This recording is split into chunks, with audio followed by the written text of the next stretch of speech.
तो last lecture तक हमने आपको करंट इलेक्ट्रिसिटी तक कंप्लीट कर दिया था और आज के लेक्चर से हम लोग मैग्नेटिज्म स्टार्ट करेंगे।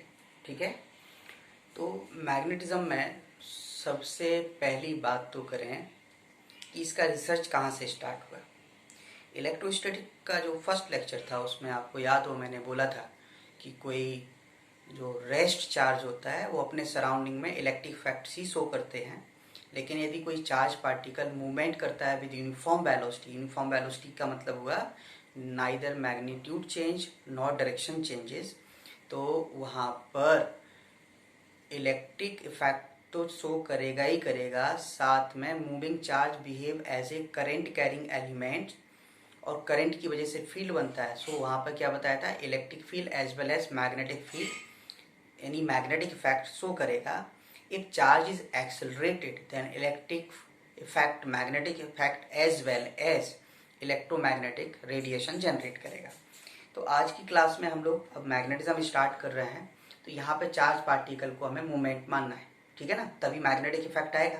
हाँ, लेकिन अब मूवमेंट होगा चार्ज पार्टिकल का तो इलेक्ट्रिक इफेक्ट भी आएगा, लेकिन इस चैप्टर में जब तक हमको इलेक्ट्रिक इफेक्ट के बारे में कुछ बोला नहीं जाएगा तब तक हम लोगों को इलेक्ट्रिक इफेक्ट से कोई मतलब नहीं है। हम जो भी एनालिसिस करेंगे यहाँ पे ओनली मैग्नेटिक इफेक्ट का ही स्टडी करेंगे, इलेक्ट्रिक इफेक्ट का स्टडी नहीं करना है जब तक हमसे नहीं बोला जाए, है ना। तो यहाँ पर हम लोग किसकी बात करेंगे, सिर्फ और सिर्फ मैग्नेटिक इफेक्ट की। तो इससे रिलेटेड ऑस्टेट ने सबसे पहले स्टार्ट किए कंसेप्ट को रिसर्च करना स्टार्ट किया, और पर उन्होंने कोई थियोरटिकल रिजल्ट नहीं दिया था।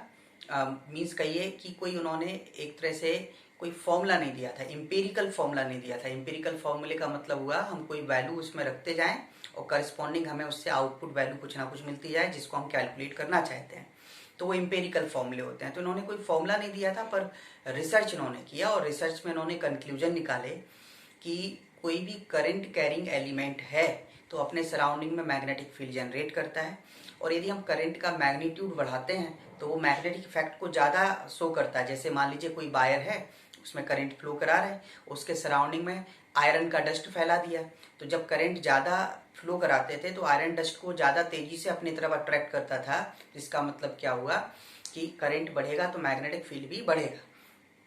फिर साथ में उन्होंने ये एक कंक्लूजन निकाला कि जैसे जैसे डिस्टेंस बढ़ता जाएगा करंट एलिमेंट से, मैग्नेटिक इफेक्ट का जो मैग्नेटिक इफेक्ट है वो कम होता जाएगा, मतलब मैग्नेटिक फील्ड क्या होगा, कम जनरेट होगा। तो इन्होंने थ्योरेटिकल रिजल्ट बताए, लेकिन मतलब एक्सपेरिमेंटल रिजल्ट इन्होंने बताए। कम ज़्यादा अलग बात हो गया, लेकिन कैसे कम ज़्यादा होगा ये इन्होंने एक्सप्लेन नहीं किया। जैसे कह दिया कि करंट बढ़ेगा तो फील्ड बढ़ेगा, तो B proportional to I square होगा, आई क्यूब होगा, आई होगा, इन्होंने इसका कोई रिजल्ट नहीं दिया।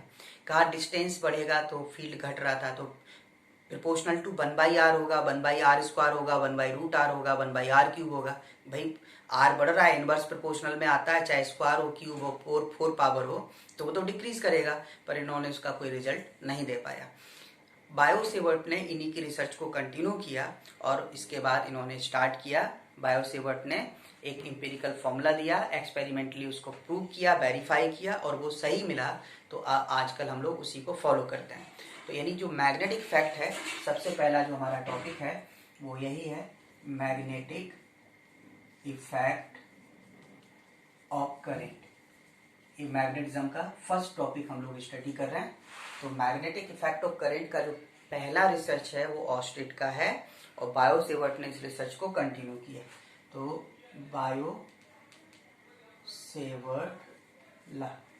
बायोसेवर्ट ने बताया कि कोई भी करंट कैरिंग एलिमेंट है, ऐसे कुछ भी है, कैसे भी जा सकता है ना ऐसे, तो इसमें से कोई छोटा सा एलिमेंट आप लीजिए, क्योंकि एलिमेंट के लिए बताया। जैसे कूलाम्स लॉ याद करो, कूलाम्स लॉ किसके लिए, पॉइंट चार्ज के लिए। इसी तरह इन्होंने कहा एक छोटा सा एलिमेंट है, यदि इसमें करंट आई जा रहा है तो ये करंट आई होगा, इसका लेंथ कितना हुआ, dl हुआ, तो इससे थीटा एंगल पर r दूरी पर कोई पॉइंट P लिया, तो यहाँ जो मैग्नेटिक फील्ड होगा वो इन्होंने डिफाइन किया स्मॉल एलिमेंट की वजह से, dv equal to proportional to I dl sine theta upon r square. Proportionality खत्म करी तो म्यू नॉट अपॉन 4 पाई एक कॉन्स्टेंट आया, I d l sine theta upon are square.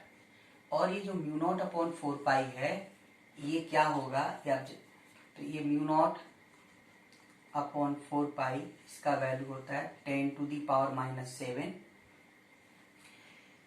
Weber पर एम्पियर मीटर। आपको पता है कि ये जो लेक्चर्स हैं वो क्रैश कोर्स के बेसिस पर हैं। क्रैश कोर्स कौन करता है? रिवीजन क्लासेस, मतलब जब आप एक बार पढ़ चुके हो तो इसका यूनिट क्या होगा इस सब पे हेडिक नहीं लेना, ये सब आपको पता है। तो इसका वैल्यू इतना होता है, जिसमें ये जो म्यू नॉट है ये इसको बोलते हैं हम लोग magnetic permeability of free space. लेकिन जो इसका वेक्टर फॉर्म है वो है म्यू नॉट अपॉन 4 पाई और यहाँ लिखते हैं I d l cross r upon r cube. Cross product बताइए आपको, तो ये इसका, ठीक है ना, ये क्या होगा, इसका वेक्टर फॉर्म होगा। अब एक चीज देखो, कहीं कहीं पर करंट एलिमेंट लिखा होगा, तो करंट एलिमेंट ये नहीं होता, बल्कि जो आई इंटू डी एल वैक्टर पूरा ये मिलके इसको बोला जाता है करंट एलिमेंट। मतलब करंट का वैल्यू और जो एलिमेंट लिया उसके लेंथ का प्रोडक्ट, ये क्या कहलाता है, करंट एलिमेंट। इसको करंट एलिमेंट कहते हैं, ठीक है ना। तो इन्होंने कहा कि जब थीटा एंगल पर, तो थीटा क्या है, थीटा भी आपको जो वहां पे लिखा हुआ है वो थीटा क्या है, एंगल बिटवीन पोजीशन वेक्टर, मतलब position r and current element. और ये जो हम लोग लिख रहे हैं करंट एलिमेंट और पोजीशन के बीच का एंगल है theta, angle between two vectors हमेशा कहाँ लेते हैं, टेल टू टेल मेजर किया जाता है। तो इसका मतलब है जैसे पोजीशन वेक्टर हम इधर दिखाए तो पोजीशन वेक्टर का एरो इधर आएगा, करंट एलिमेंट इधर। मान लो करंट का डायरेक्शन रिवर्स कर दिया जाए, इसकी वजह नीचे आ रहा होता है, तो फिर थीटा ये वाला नहीं होगा, फिर थीटा हम क्या लेंगे, ये वाला लेंगे। थीटा का वैल्यू ये वाला लेना पड़ेगा हमें, समझ गए ना, क्योंकि टेल टू टेल लेते हैं ना। फिर एरो नीचे लगेगा तो एरो नीचे लगेगा तो नीचे जाएगा, तो एरो और एरो, तो इसके बीच टेल से टेल निकालोगे तो डायरेक्शन एंगल थीटा ये की जगह ये वाला आएगा। मतलब जैसे थीटा है तो ये 180 माइनस थीटा नया एंगल होगा। तो ये मैग्नेटिक फील्ड हम लोग इस तरह से कैलकुलेट करते हैं। ये मैग्नीट्यूड के फॉर्म है, ये वेक्टर के फॉर्म है। अब जैसे इसका मैग्नीट्यूड निकालो ना, तो d l r sine theta upon r cube, एक आर कट जाएगा तो डी एल साइन थीटा अकेला बचेगा, तो सेम रिजल्ट बचेगा। तो ये तो हमने इसका मैग्नीट्यूड बताया, जो बायो सेवर्ट ने ऑस्टेड के एक्सपेरिमेंट को ही आगे कंटिन्यू करके कंक्लूजन निकाले थे। तो उससे उन्होंने ये एक एम्पेरिकल फॉर्मूला दे दिया जिसमें वैल्यू रख के हम लोग फाइंड आउट कर सकते हैं। हाँ, अभी डायरेक्शन बहुत इंपॉर्टेंट है कि चलो ठीक है फील्ड आ गया, क्योंकि वेक्टर क्वांटिटी है ना, तो मैग्नेटिक फील्ड तो हमने निकाल लिया कि magnetic field due to current carrying element, magnetic field due to small element, वो इतना हो गया। अब इसका डायरेक्शन कैसे निकालें? इसका डायरेक्शन निकालने के लिए एक तो दिख रहा है डीएल क्रॉस आर, तो क्रॉस प्रोडक्ट जैसे भी तुमने पहले सीखा होगा वेक्टर में, ए क्रॉस बी कैसे निकालते थे, first vector to second vector निकालते थे, थंब का डायरेक्शन क्रॉस प्रोडक्ट बताता था, उस तरह से सॉल्व कर सकते थे। लेकिन हम आपको एक सिंपल मेथड बता रहे हैं।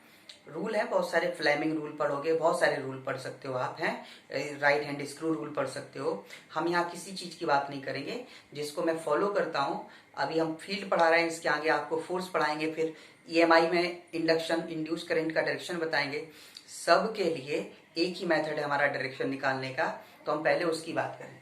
तो direction of magnetic field calculate करने के लिए हम जो रूल यूज करेंगे उसको तुम देखो, शॉर्ट मेथड है, और कोई तुमको अब इससे बोर्ड में तो लिखना नहीं है। हमने आपको बताया कि रिवीजन क्लास है, तो इसमें हम क्या करते हैं कि कम से कम टाइम में ज्यादा से ज्यादा चीजें सीख सकते हैं, और वो भी शॉर्ट में। तो डायरेक्शन ऑफ मैग्नेटिक फील्ड हम लोगों को स्टडी करना हो तो डायरेक्शन ऑफ मैग्नेटिक फील्ड में क्या करना है, आप इसको ऐसे भी कह सकते हो, राइट हैंड पाम रूल, हथेली का जो नियम है राइट हैंड पाम रूल। इसमें क्या करना है आपको, राइट हैंड में थंब को रखेंगे आप in the direction of current, thumb को आप करंट के डायरेक्शन में रखें और फिंगर्स को रखें आप towards position,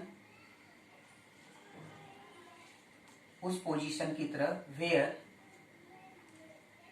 we want to calculate या we want to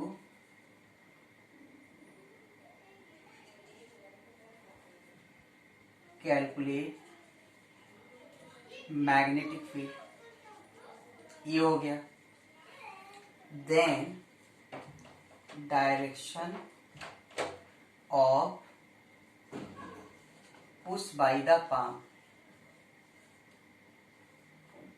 is the desired direction of magnetic field। Simple ये है, हमें क्या करना, अभी हम एग्जाम्पल देख रहे हैं कि थंब को रखना है करंट के डायरेक्शन में और फिंगर्स को रखना है उस पोजीशन की तरफ जहां मैग्नेटिक फील्ड चाहिए, और जो हथेली से धक्का देने वाला डायरेक्शन होगा या कहीं थप्पड़ मारने वाला डायरेक्शन होगा, तो वो ऐसे ही तो मानते हैं, उल्टे हाथ से ही मार सकते हैं, पर उल्टे अपोजिट हैंड से नहीं बल्कि सेम।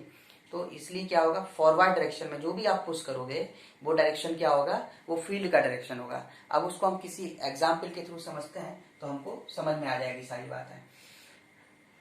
अच्छा, इसमें एक चीज और यही नोट कर लेते हैं कि जैसे डॉट लिखा कहीं ऐसे मेंशन हो, इसका मतलब होता है ये आउटवर्ड फील्ड होता है। अब आउटवर्ड का मतलब होता है जिस पेपर पे आप स्टडी कर रहे हो उसके बाहर की तरफ, और जो क्रॉस बना होगा, क्रॉस आएगा जहां पे, इसको हम लोग इनवर्ड फील्ड कहेंगे। लेकिन ये इनवर्ड आउटवर्ड तो तब बात की जाए जब हमको एक्स वाई जेड डिफाइन ना किया जाए, लेकिन एक्स वाई जेड हमको बता दिया जाएगा तो फिर हम इनवर्ड आउटवर्ड नहीं लेंगे, फिर हम इसके अकॉर्डिंग चलेंगे। तो यहाँ पर कुछ एग्जाम्पल्स देखें, जैसे हम डायरेक्शन ऑफ फील्ड के एग्जाम्पल देखते हैं। अभी हमने जैसे यही वाला एक ऐसे कुछ वायर लिया था, इसी के लिए देखें। मान लो हमको या तो यहाँ फील्ड चाहिए, यहाँ फील्ड ऐसे चाहिए, अभी हम दो पोजीशन ले रहे हैं, इधर और इधर। तो इस वाले में देखो क्या डायरेक्शन होगा, करंट इधर, राइट हैंड का यूज करना है। ये भी कंफ्यूजन हो जाता है कभी कभी कि राइट हैंड में आप पेन पकड़े रहोगे और लेफ्ट से चालू करोगे, भूल जाओगे तो डायरेक्शन गलत आएगा।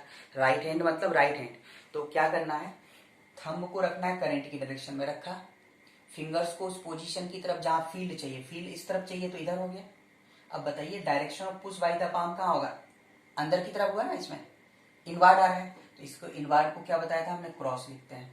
अच्छा, अब हमें इधर चाहिए तो यूज राइट हैंड का ही करना है। अब राइट हैंड का करना तो ऐसे तो रख नहीं सकते, ये नहीं कि लेफ्ट पास में पढ़ना है तो लेफ्ट रखो, लेफ्ट नहीं, राइट का यूज करना है। तो थंब को करंट की डायरेक्शन में, फिंगर्स को उस पोजीशन की तरफ जहां फील्ड चाहिए तो वो इधर हो गया। अब बताओ फील्ड कहाँ, थप्पड़ मारने वाला डायरेक्शन या direction of push by the palm कहाँ होगा, बाहर की तरफ। तो जब ये बाहर की तरफ हो रहा है आउटवर्ड, तो इसका मतलब ये क्या हो जाएगा, डॉट। तो इसको क्या लिखोगे, डॉट हो गया। तो यहाँ पर इनवर्ड हो गया, तो यहाँ पर क्या हो गया, आउटवर्ड हो गया। नेक्स्ट एग्जाम्पल देखते हैं। मान लीजिए कि हम लोग ऐसे कोई वायर ले लिया, करंट इधर जा रहा है, अब हमको यहाँ और यहाँ चाहिए, तो फिर वही कंडीशन, देखो करंट राइट हैंड का यूज करना, ऊपर फील्ड चाहिए तो फिंगर ऊपर रखोगे। तो अब बताओ थप्पड़ कहाँ, ऐसे लगेगा ना, तो इसलिए बाहर को क्या बोलते हैं, डॉट। यहाँ पर देखो करंट पोजीशन नीचे कहाँ लगा, अंदर की तरफ, तो इसको क्या बोलोगे, क्रॉस। ये हो गया। नेक्स्ट एग्जाम्पल देखें। मान लीजिए एक अल्फा पार्टिकल है, अल्फा पार्टिकल जानते हो ना, जिसपे चार्ज कितना होता है, +2e, मतलब अल्फा पार्टिकल क्या हुआ, पॉजिटिवली चार्ज। तो ये एक अल्फा पार्टिकल है और ये अल्फा पार्टिकल बी वेलोसिटी से इधर जा रहा है। अब बताइए अल्फा पार्टिकल पॉजिटिवली चार्ज है, बी वेलोसिटी से जा रहा है, तो इसका मतलब अल्फा पार्टिकल बी वेलोसिटी से जाता है तो इक्विवेलेंट करंट क्या होगा, आई इसी तरफ, क्योंकि करंट का direction due to positive charge same direction में होता है और नेगेटिव में क्या होता है, उसके अपोजिट। तो इसका मतलब इधर गया तो करंट, इक्विवेलेंट करंट इधर हुआ। अब हमने चार्ज से नहीं बोला, फील्ड होता है, कैलकुलेट कर रहे हैं ड्यू टू करंट। अब जब मूविंग चार्ज होगा तो करंट के इक्विवेलेंट बनेगा। तो यहाँ पर क्या होगा, करंट पोजीशन, मान लो हमें ऊपर फील्ड चाहिए तो करंट, और ये फील्ड कहाँ होगा, बाहर की तरफ। अल्फा चलेगा तो इक्विवेलेंट करंट मिला, तो ये क्या होगा, बाहर की तरफ। हमें यहाँ पर चाहिए तो देखो करंट, फील्ड नीचे कहाँ होगा, इनवर्ड, तो ये अंदर की तरफ हो गया। नेक्स्ट एग्जाम्पल इसी तरह से देखें, मान लीजिए बीटा पार्टिकल है और ये नीचे जा रहा है। बीटा पार्टिकल होता है -1 e0 इलेक्ट्रॉन। इसका मतलब क्या हुआ, ये निगेटिवली चार्ज है। करेंट का डायरेक्शन पॉजिटिव चार्ज के फ्लो के डायरेक्शन में होता है, लेकिन नेगेटिव चार्ज के फ्लो के अपोजिट होता है। तो इसका मतलब है ये नेगेटिव नीचे गया तो करंट इसमें कहाँ जाएगा, ऊपर जाएगा। तो करंट ऊपर गया, अब हमको फील्ड इस तरफ और इस तरफ मान लो कैलकुलेट करना है। तो यदि हमें फील्ड इस तरफ कैलकुलेट करना है तो इसके मोशन से नहीं, तुम्हें सिर्फ करंट देखना है। तो थंब को रखो करंट की डायरेक्शन में, फिंगर्स को उस पोजीशन की तरफ जहाँ फील्ड चाहिए। तो फील्ड कैसा आ रहा है, इनवर्ड आ रहा है, तो ये इनवर्ड हो गया। फिर करंट इस तरफ चाहिए पोजीशन, तो हमें कैसे रखना पड़ेगा, इस तरह से रखना पड़ेगा, इस तरह से रखने पड़ेगा। तो ये कहाँ आया, बाहर की तरफ। तो बाहर को क्या लिखते हैं, डॉट लिखते हैं। तो इस तरह से हम डायरेक्शन बताते हैं, इनवर्ड और आउटवर्ड। क्योंकि यहाँ पे हमने और कोई डायरेक्शन तुमको बताई थी, तो तुम प्लेन के परपेंडिकुलर या प्लेन के एलोंग बताओगे। अब मान लीजिए हम थोड़ा सा चेंज कर रहे हैं एग्जाम्पल को। उस एग्जाम्पल को आप जरा देखें। जैसे मैंने कहा कि नेक्स्ट एग्जाम्पल में ये हम पहले से तुमको डिफाइन कर दे रहे हैं कि ये एक्स एक्सिस है, ये वाई एक्सिस है और ये जेड एक्सिस। अभी हम सिर्फ डायरेक्शन पता कर रहे हैं, मैग्नीट्यूड का फॉर्मूला निकाल लिया और डायरेक्शन और पता कर रहे हैं। हमारे पास कोई इस तरह का एक हमने लूप ले लिया, ये देखें, मैग्नीट्यूड नहीं निकाल रहे हैं, अभी हम सिर्फ डायरेक्शन निकाल रहे हैं। तो वायर कोई इनफाइनाइटली लॉन्ग वायर था और वो इसको हमने इस तरह से फोल्ड करके एक फ्रेम बना दिया। तो तुमको बड़ा क्लियरली दिख रहा है, ये जो है वो जेड एक्सिस के अलोंग, ये जेड के अलोंग, ये वाई के अलोंग, ये वाई के अलोंग और ये एक्स के अलोंग, ऐसे हो जाएगा। तो ये यहाँ पे ओ है। तो हम इसके अलग अलग नाम दे दिए। मैंने कहा ये फर्स्ट वायर, ये सेकंड वायर, ये थर्ड वायर, ये फोर्थ पार्ट और ये 5 पार्ट। अब इनवर्ड आउटवर्ड की बात नहीं कर पाएंगे क्योंकि हमने एक्स वाई जेड तुमको डिफाइन कर दिया। तो तुम आंसर किसके टर्म में दोगे, एक्स वाई और जेड के टर्म में दोगे। तो अब हम लोग फाइंड आउट करें मैग्नेटिक फील्ड, यानी डायरेक्शन ऑफ मैग्नेटिक फील्ड मतलब B at O due to one wire से। देखें जरा क्या होगा। तुम इस फिगर को जरा समझो। जैसे हमने कहा कि ये तो हो गया, ये मतलब जैसे अपना बोर्ड हो गया। बोर्ड में क्या हो गया कि ये एक्स एक्सिस, ये वाई एक्सिस, तो जेड बाहर की तरफ हो गया। तो इसका मतलब ऐसे जो मार्कर दिख रहा है आपको, ये इस तरह से आएगा। जो मार्कर आपको इस तरह दिखेगा तो ये बाहर की तरफ है ना, ऐसे। तो इसमें क्या होगा, इसमें देखो करंट क्या है, इसमें करंट इन कर रहा, मतलब करंट ऐसे जाएगा।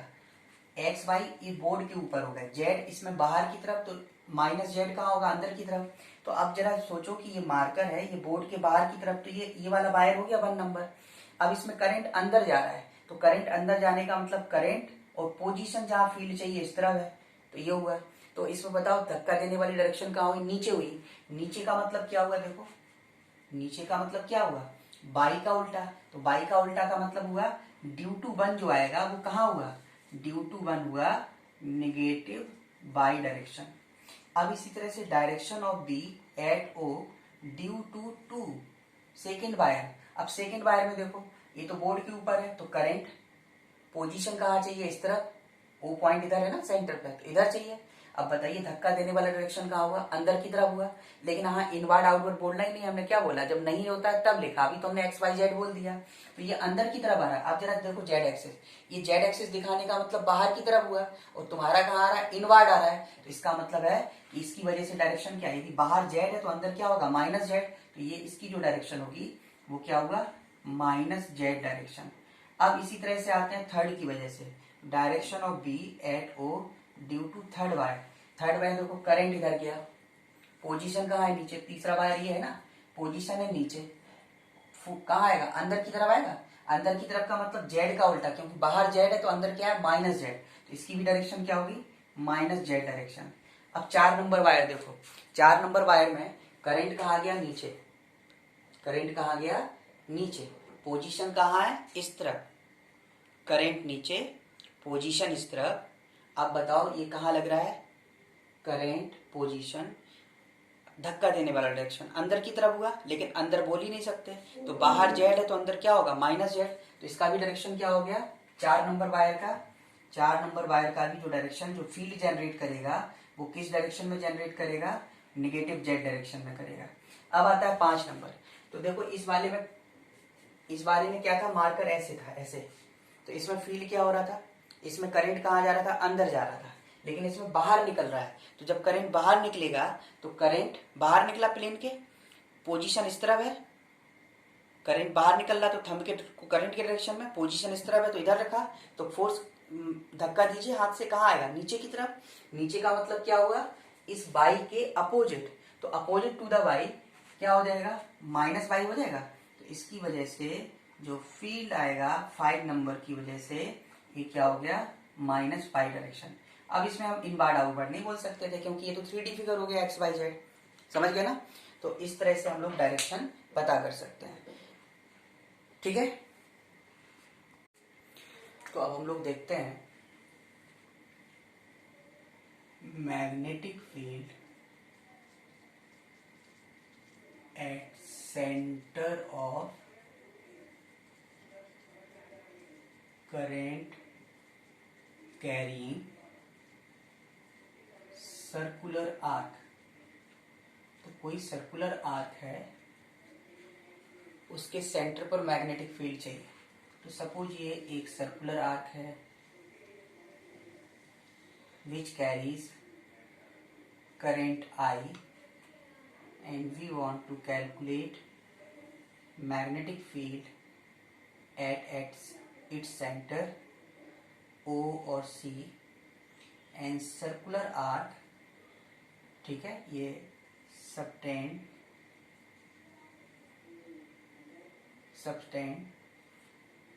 An angle alpha. सपोज ये कितना एंगल सबटेंड कर रहा है, अल्फा। तो अब हमको इसके सेंटर पर फील्ड चाहिए और radius of circular arc is r. तो अभी हमारे पास जो एक कोई भी रिजल्ट है, फॉर्मूला है मैग्नेटिक फील्ड कैलकुलेट करने के लिए, वो सिर्फ और सिर्फ बायो सेवर्ट लॉ है, इसके अलावा तो कुछ नहीं है। तो सिर्फ बायो सेवर्ट लॉ है, इसलिए हम क्या करते हैं कि ये सर्कुलर आर्क जैसे था वैसे बना लिया, विच कैरीज करेंट आई, जो कि करंट कितना कैरी कर रहा है, आई। इसमें कहीं से भी आप एक बेस लाइन स्टार्ट करो, मान लो इसी को मान लिया, तो यहाँ से थीटा एंगल पर एक छोटा सा एलिमेंट आपने ये ले लिया, ये थीटा है, और ये एलिमेंट ले लिया डी थीटा। तो इससे जो करंट एलिमेंट होगा ये आई डी एल का मतलब आई आर थीटा, और ये एंगल कितना बनाएगा, 90। तो due to element, due to current element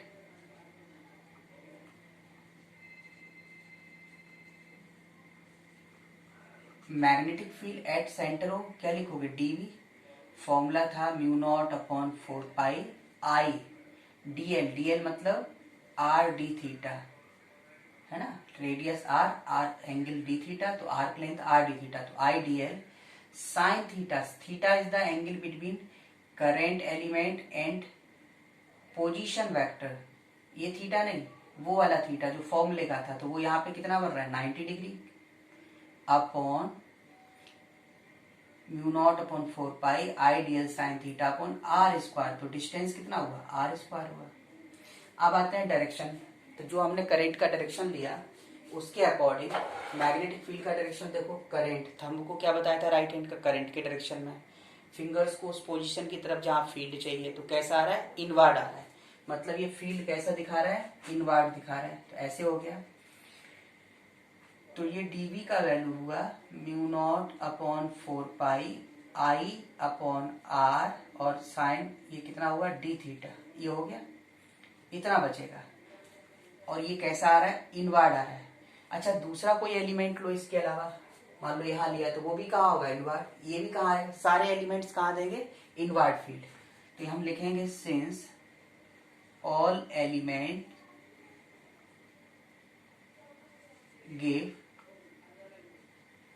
inward field. जब सारे ही इनवर्ड दे रहे हैं तो जो बी बेसिकली होता तो है वेक्टर सम, ये जितने भी एलिमेंट्स आएंगे इन सब का वेक्टर सम होता है। लेकिन जब सारे वेक्टर सेम डायरेक्शन में होते हैं तो वो ऐड हो जाते हैं, बिल्कुल एल्जेब्रिक सम की तरह। तो इसलिए इसको हम लोग सॉल्व करें तो इसको बहुत इजीली इंटीग्रेट कर सकते हैं। जब हम इसको इंटीग्रेट करें, इसका मतलब हुआ ये जो b आ रहा है वो इंटीग्रेशन डी इन सब का सम इंटीग्रेशन मतलब सम। तो इसमें देखो mu not upon 4 pi I upon r integration d theta, और लिमिट कितना चलेगा 0 से अल्फा। तो जो v हुआ वो mu not I upon 4 pi r, और ये लिमिट रखोगे तो इनटू अल्फा। बस ध्यान क्या रखना है कि alpha must be in radian, degree में ना होके हम किस में लिखेंगे, रेडियन में लिखेंगे। तो ये तो हो गया magnetic field due to current carrying circular arc at its centre. अब आते हैं हम लोग magnetic field due to current carrying straight wire. तो कोई फाइनाइटली लॉन्ग स्ट्रेट वायर है, उसकी वजह से फील्ड कैलकुलेट करना है। तो इसका डेरिवेशन तो हम नहीं बता रहे, रिक्वायरमेंट नहीं है ना, क्योंकि क्रैश कोर्स में जो भी क्लासेस होती हैं उसमें हम बहुत कम टाइम में आपको ज़्यादा टॉपिक को कवर कराते हैं, तो डेरिवेशन में तो टाइम लगेगा, है ना। तो हम उसको सीधा फॉर्मूला लिख रहे हैं, रिजल्ट आपको याद रखना वही काम का है। सपोज कोई wire which carries current I और ये सेपरेशन कितना है डी है, और जहां पर हमको फील्ड चाहिए वहां से वायर या रॉड के दोनों एक्सट्रीम एंगल कितना बना रहा है, θ1 एंड θ2। एक साइड बना रहा है θ1 तो दूसरा अपोजिट साइड बना रहा है, मतलब एक देखो इधर तो एक ऊपर की तरफ।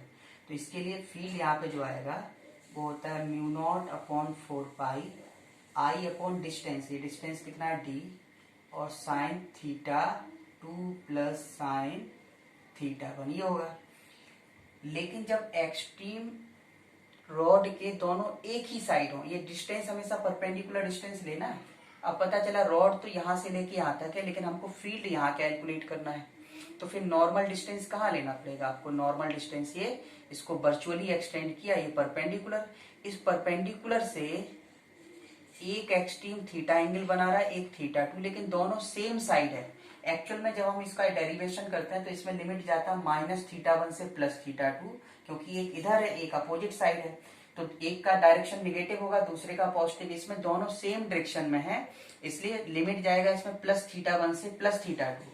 तो ये फॉर्मूला बदल के हो जाएगा mu naught upon 4 pi I upon D, और जो साइन θ2 प्लस साइन θ1 था उसकी जगह होगा साइन θ2 माइनस साइन θ1। कभी ये कंफ्यूजन आपको रहे कि सर ये कौन सा वाला पहले लिखना है, θ1 या θ2, तो तुम देखो ना साइन वैल्यू 0 से लेके 90 तक इंक्रीजिंग होती है, तो तुम्हें पॉजिटिव वैल्यू चाहिए, तो पॉजिटिव आप देखना कि भाई किसके लिए ज्यादा वैल्यू आनी चाहिए, तो θ2 बड़ा एंगल होगा तो उसको पहले लिखना और दूसरे वाले को इधर माइनस में कर देना। और डायरेक्शन निकालने का वही तरीका जैसे इसमें निकालो, करेंट पोजीशन कहाँ हुआ, आउटवर्ड, इसमें भी करेंट पोजीशन कहाँ हुआ, आउटवर्ड। तो ये तो हो गया फाइनाइटली लॉन्ग के लिए। लेकिन अब यही वायर इनफाइनाइट हो जाए, तो जब इनफाइनाइट होगा तो ये θ1 कहाँ की तरफ जाएगा, 90 की तरफ। भाई इनफाइनाइट का मतलब इसका लेंथ बढ़ता जाए, θ2 भी कहाँ जाएगा, 90 की तरफ, है ना। तो अब हम इसके कुछ स्पेशल केस देखते हैं। अब हम लोग मैग्नेटिक फील्ड कैलकुलेट करते हैं due to current carrying infinitely long straight wire. तो जब ये इनफाइनाइटली लॉन्ग वायर होगा, मतलब इधर भी लेंथ इन्फिनिटी की तरफ है, इधर भी इन्फिनिटी, विच कैरीज करेंट आई, तो हमें जहां से भी फील्ड कैलकुलेट करना है तो ये नॉर्मल डिस्टेंस हो गया, तो इधर जाएगा इधर जाएगा। इस एंगल को हम क्या बोल रहे थे, θ1, इस वाले को क्या बोल रहे थे, θ2। तो इन दोनों केस में जब ये इनफाइनाइटली लॉन्ग वायर होगा, इनफाइनाइटली लॉन्ग वायर होगा, तो θ1 टेंस टू 90 होगा और θ2 टेंस टू भी कितना हो गया, 90 हो गया। तो जो b आप लिखोगे वो b कितना होगा, mu naught upon 4 pi I upon normal distance sign 90, और साइन θ1 प्लस साइन θ2 जो लिखा था ना, तो 1 + 1 2, 2 कट जाएगा, तो b कितना हो गया, mu naught upon 2 pi I upon D. तो ये फील्ड इतना बन जाएगा, ठीक है ना। तो मैग्नेटिक फील्ड इतना बन जाएगा। अब यही हम लोग स्टडी करें magnetic field due to semi infinitely long. Infinite की बजाय क्या लिखें, semi infinitely long straight current carrying wire. तो सेमी इनफाइनाइट का मतलब होता है इनफाइनाइटली लॉन्ग वायर ही होता है, पर उसके एक एक्सट्रीम पर पता करना है। मतलब एक साइड तो इनफाइनाइट की तरफ जाए और दूसरे तरफ बिल्कुल परपेंडिकुलर हो, तो ये डिस्टेंस। तो अब बताओ यहाँ पे ये θ2 है, तो इनफाइनाइट है तो π/2, जबकि θ1 कितना बन जाएगा 0। तो इसमें जो फॉर्मूला था वो कितना बनेगा, μ0/4π I upon perpendicular distance sine θ2 और प्लस साइन θ1, साइन 0 0 ये 1, तो मैग्नेटिक फील्ड कितना बना, μ0/4π I/d। तो मैग्नेटिक फील्ड इतना बनेगा। डायरेक्शन का फिर वही तरीका, राइट हैंड पाम रूल जो बताया था, आप उसी से फाइंड आउट करोगे डायरेक्शन, ठीक है ना। अब आते हैं हम लोग बाकी के लिए, हम लोग फॉर्मूला यूज करेंगे, तो वो हम एग्जाम्पल्स में समझेंगे। इसके अलावा magnetic field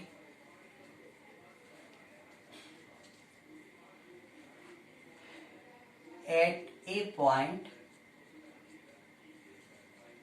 along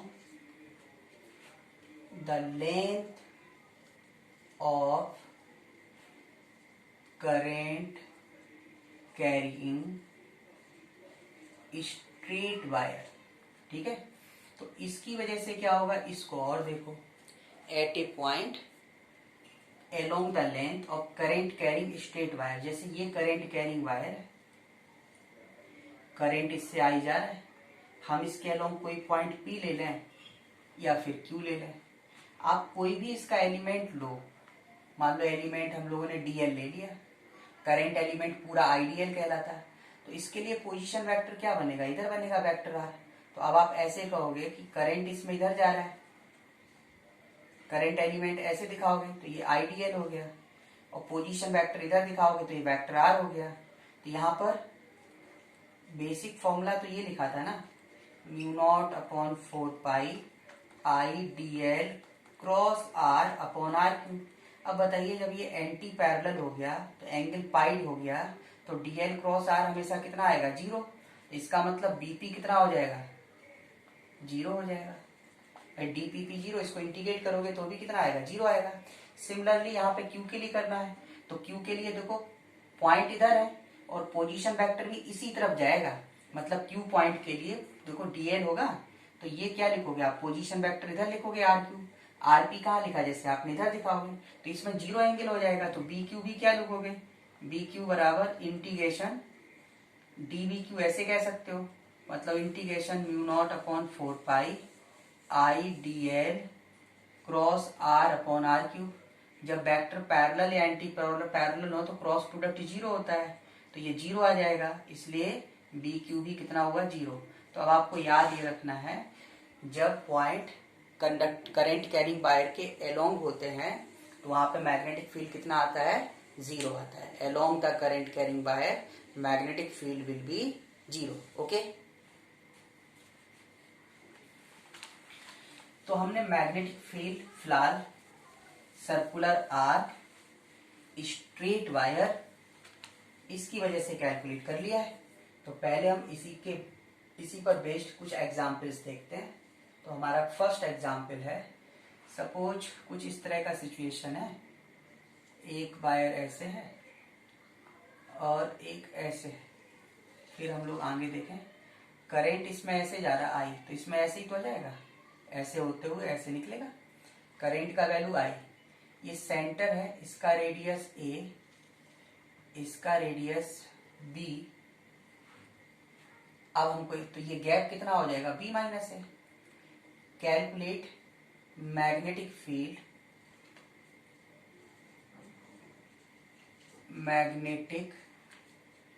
field at centre O, इस पे चाहिए।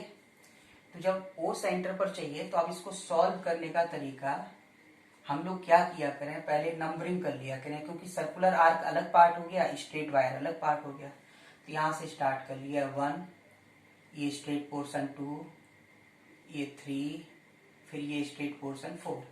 तो देखो इसमें B4 और B2 ये तो आ गए 0। क्यों आ गए, क्योंकि ओ पॉइंट इस वायर के अलोंग, अभी सबसे लास्ट में यही पढ़ा हमने, अलोंग के लिए कितना होता है 0, तो ये 0 हो गया। अब आते हैं हम बन के लिए, तो बी वन क्या हुआ, सर्कुलर आर्क है तो फॉर्मूला क्या लिखा था, म्यू नॉट अपॉन 4 पाई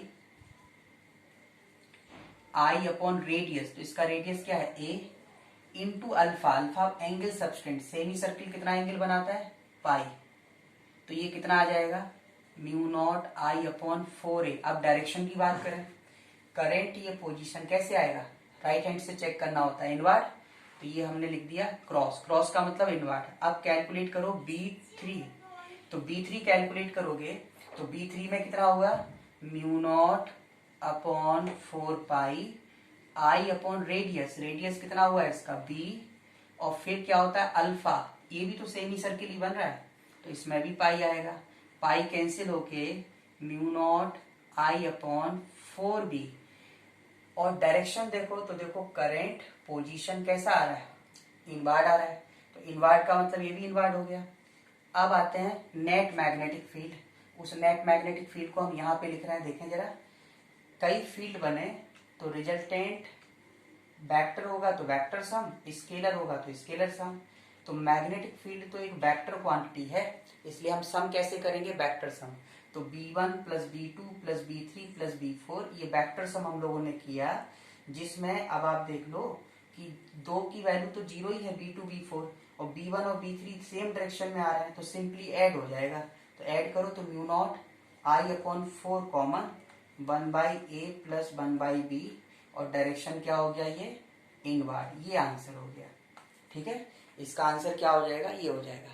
अब मान लो यही क्वेश्चन हमारा थोड़ा सा चेंज होता है, चेंज कैसे होता है जरा इसको देखें, यदि यही क्वेश्चन इसकी बजाय ऐसे बना होता अपना, ये होगा और फिर ऐसे रहता, और कुछ करंट इसी तरह से जा रहा, मान लो ऐसे गया, लूप में ऐसे चलेगा, ये O हो गया, इसका रेडियस A, इसका B, तो जरूरत पड़ेगा तो ये क्या लिख सकते हो B माइनस A।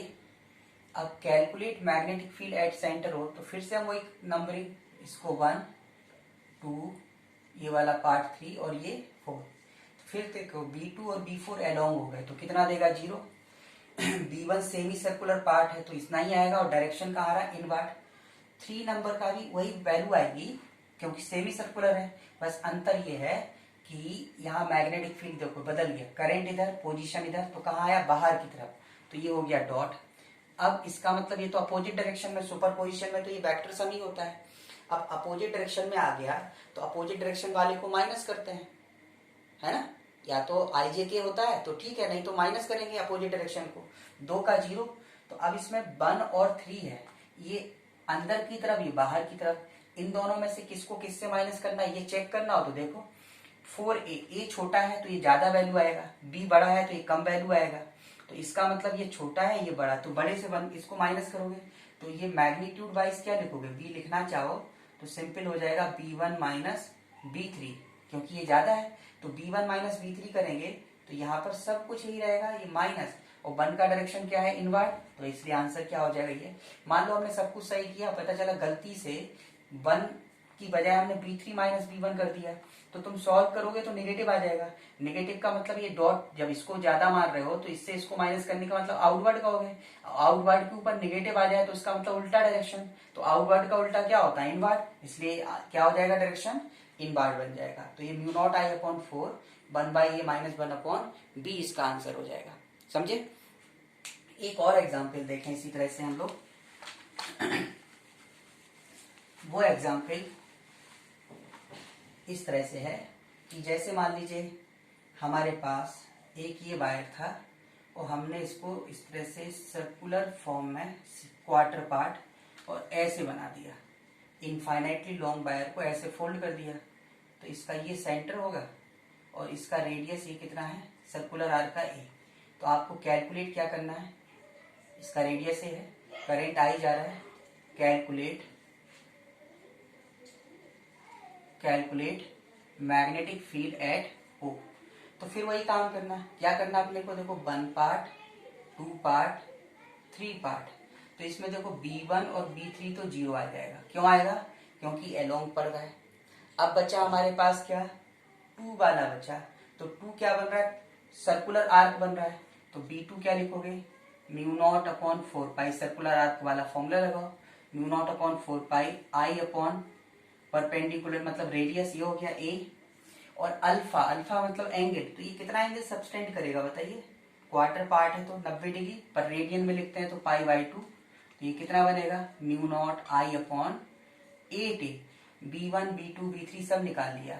अब तुमको वेक्टर रिजल्टेंट चाहिए, तो होता तो वेक्टर सम है, तो वेक्टर सम होता है, लेकिन इसमें दो तो जीरो है ही, B1 और B3, तो बचा क्या B, तो वही होगा जो है, कितना, क्योंकि B1 B3 जीरो है ना, तो mu not I upon 8A। और डायरेक्शन चेक करना चाहो, देखो 2 का डायरेक्शन, करंट इधर हुआ, पोजीशन इधर हुआ, तो कैसा आ रहा है, इनवर्ड आ रहा है, तो इसलिए इसका डायरेक्शन कैसा हो जाएगा, इनवर्ड हो गया। ठीक है ना। अब कुछ और एग्जाम्पल देखते हैं। तो नेक्स्ट एग्जाम्पल देखते हैं। Suppose an infinite long wire bent in the like of shape V, which makes 53 degree angle. We want to calculate magnetic field at O at a distance D from this corner point. So start. Break this whole wire into two segments, 1 and 2. Point O along the wire 1. So clearly B1 equal to 0. Now B2.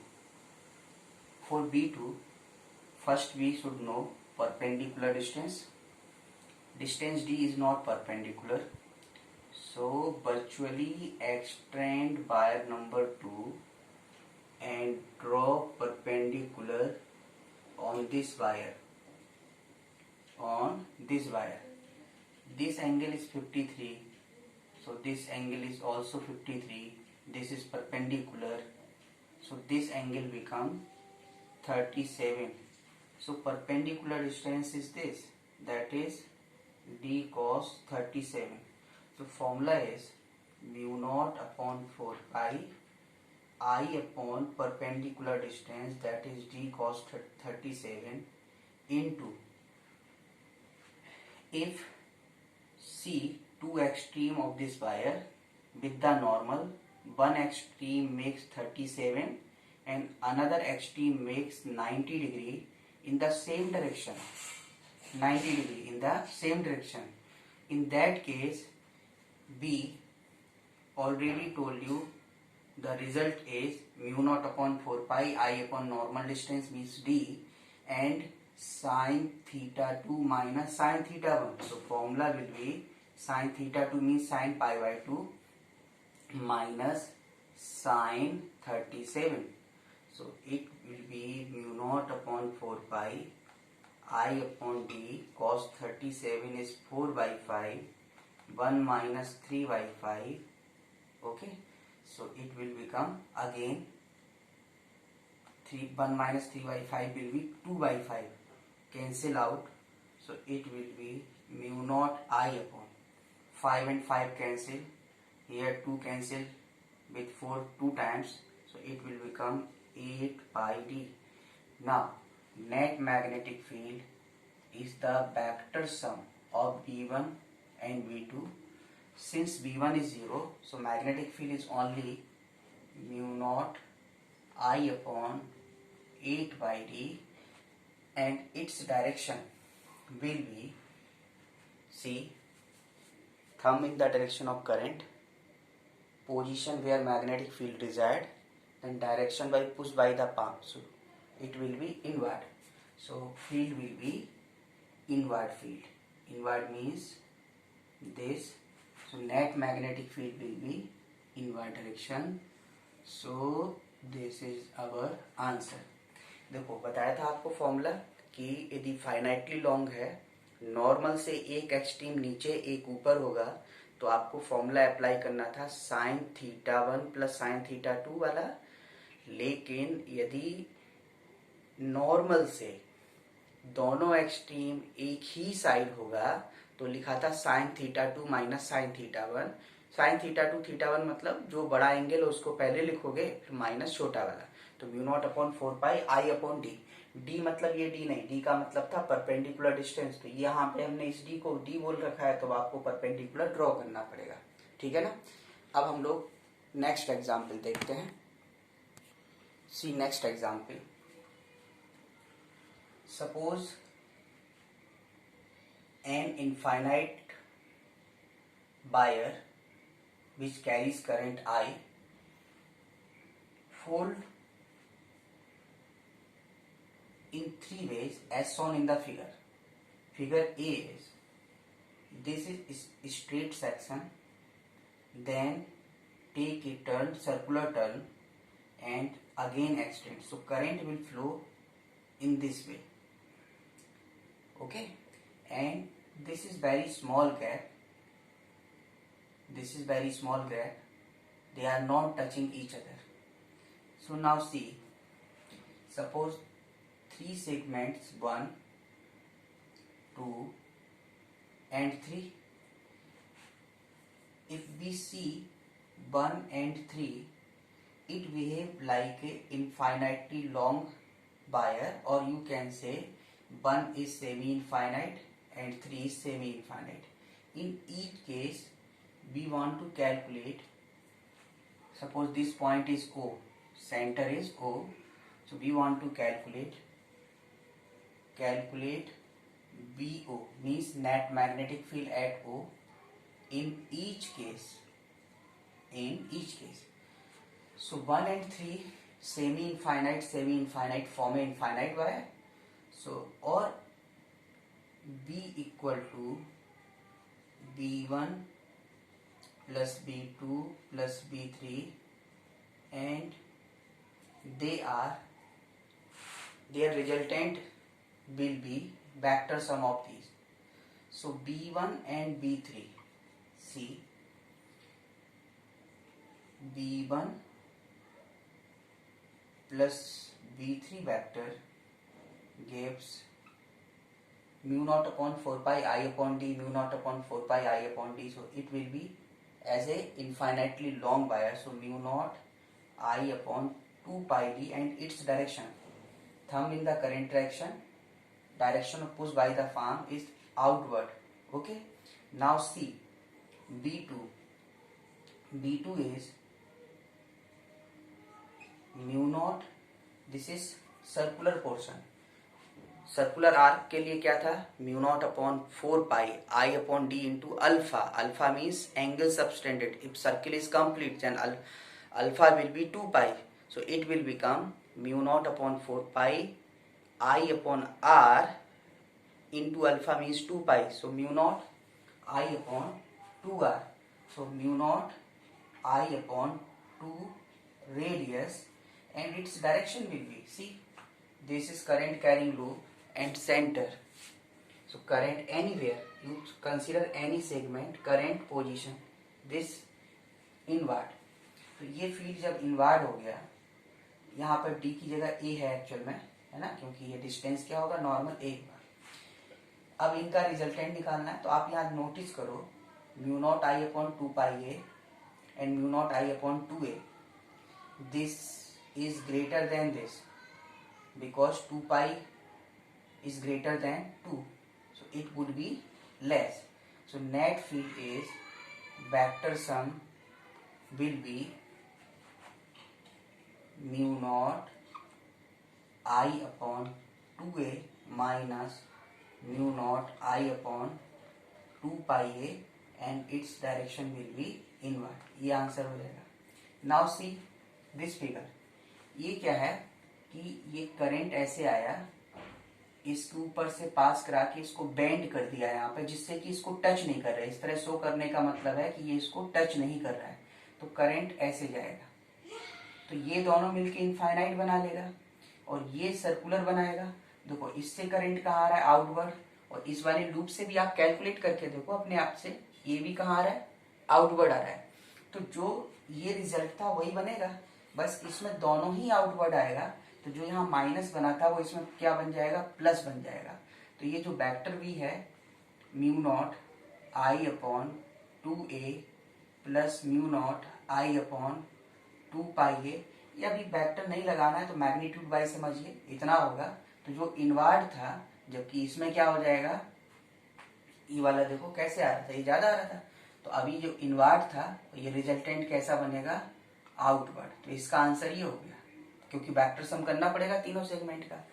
अब आते हैं इसमें इसमें क्या है, circular loop तो बनाया लेकिन ये टच कर रहा है। तो जब टच कर रहा है तो ये वायर किसकी तरह बिहेव करेगा, शॉर्ट सर्किट। हमने रेजिस्टेंस कैलकुलेशन के लिए बताया था, और रेजिस्टेंस कैलकुलेशन बताया था यदि दो पॉइंट्स, कोई ऐसा लूप है बीच में कोई बैटरी नहीं है और फर्स्ट पॉइंट और लास्ट पॉइंट उसी पॉइंट पे जुड़ा हो, तो लूप का जो इफेक्ट होता है वो जीरो हो जाता है, क्योंकि no current flow through the loop.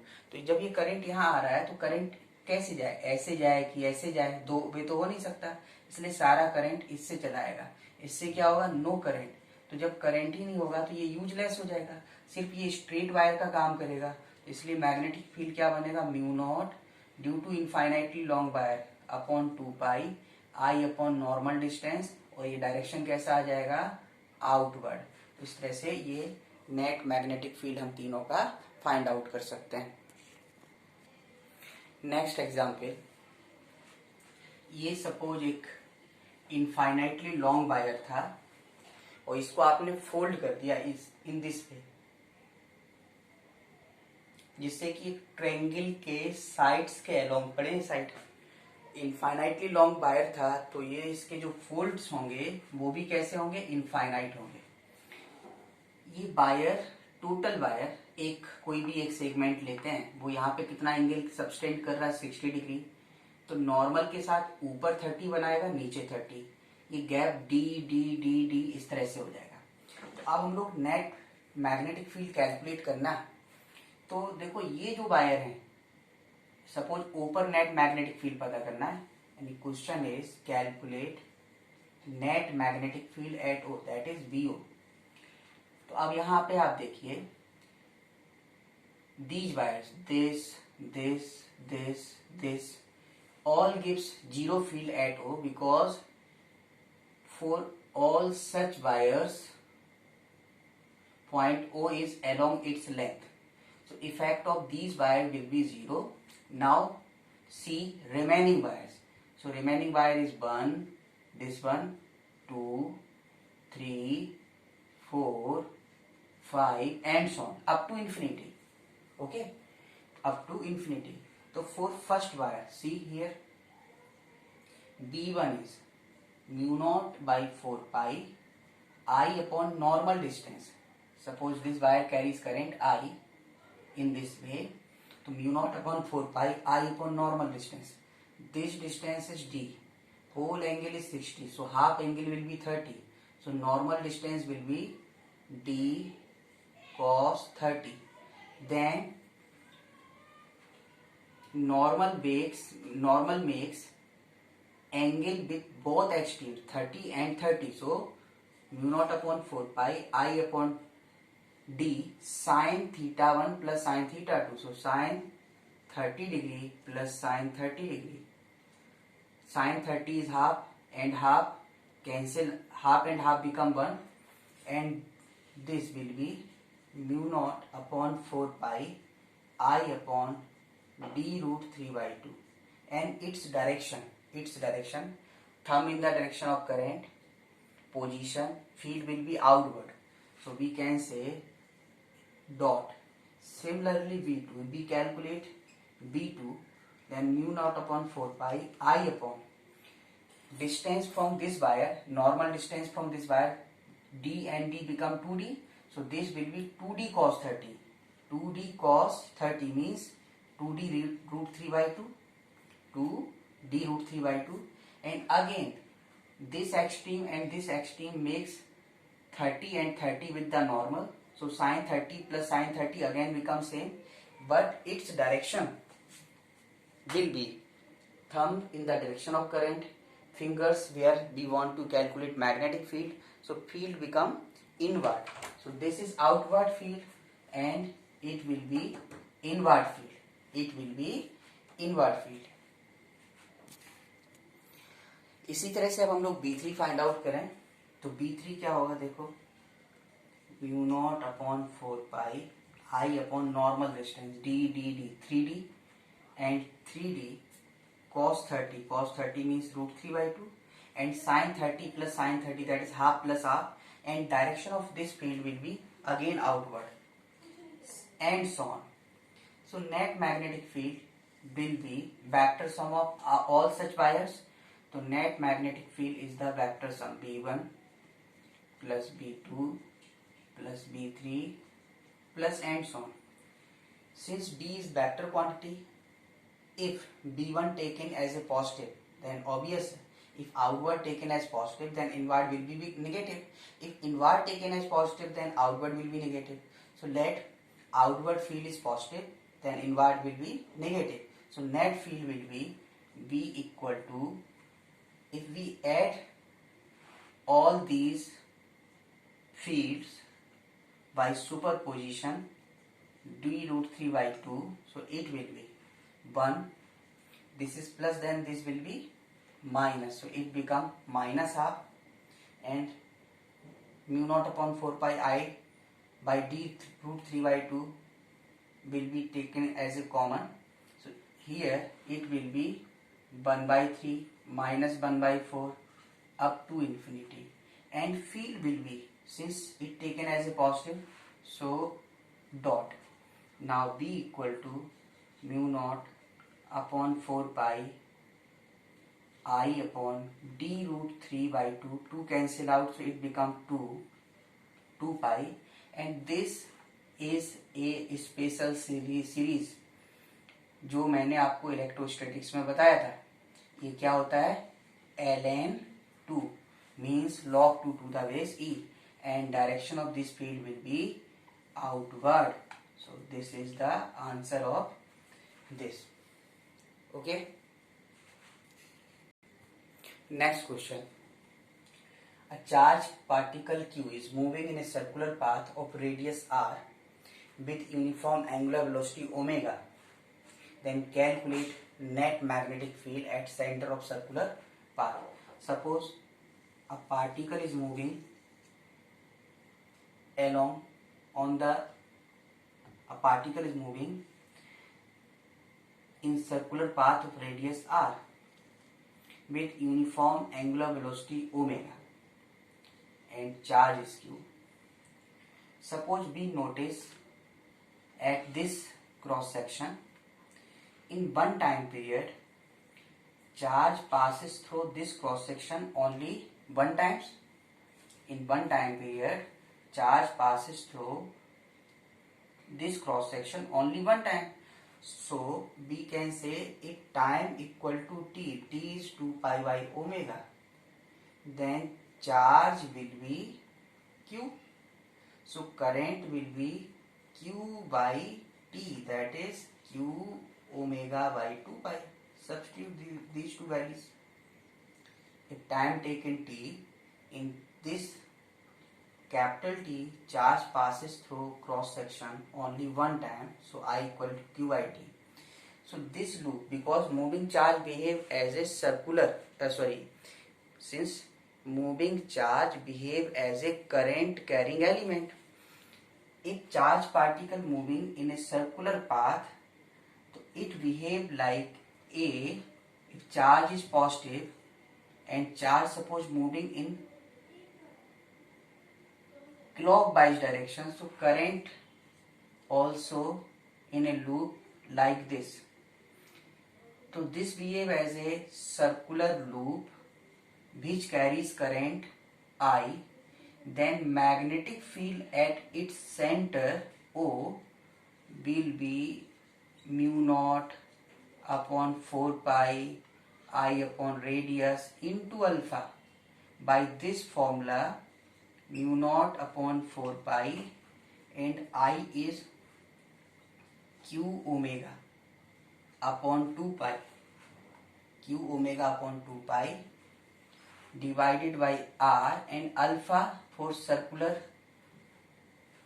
complete circular loop, it will be 2 pi, 2 pi cancel, so b will be mu naught upon 4 pi q omega by r this is the direction, this is the magnitude of magnetic field due to moving charge in a circular path. Okay.